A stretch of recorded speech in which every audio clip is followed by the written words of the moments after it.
It's the news Canada, Mexico and the European Union did not want to hear. Starting at midnight, tariffs of 25 and 10% will be slapped on steel and aluminum imported into the U.S. The global tariffs were introduced back in March, but exemptions had been given to some key U.S. allies until now.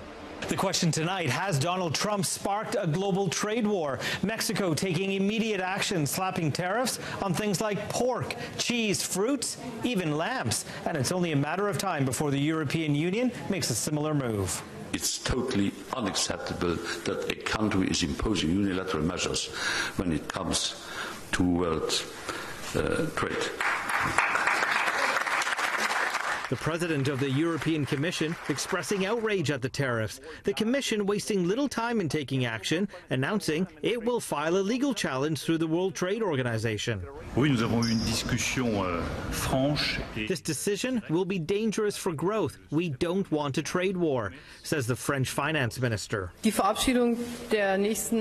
We are convinced these tariffs are not in line with WTO rules, adds Angela Merkel, the German chancellor, also promising a smart, determined and joint response. But the U.S. Commerce Secretary was quick to dismiss those threats. Even if the EU does retaliate, and even if some others do, it still will remain unlikely to be as much as 1% on our economy. While European countries weighed their response, global markets reacted immediately to the incoming tariffs. Market impact to the trade war between Canada and the U.S.? Actually not that bad. The TSX closed higher.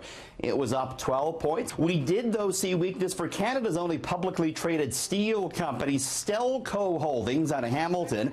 That stock was down 3.5%. The Dow down a little over 200 points, but even that wasn't too bad. The Dow was up 300 yesterday.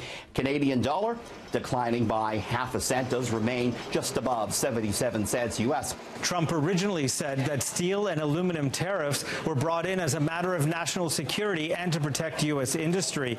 But tonight, analysts are predicting that a trade war will actually increase the cost of living for Americans by driving up the cost of everyday goods.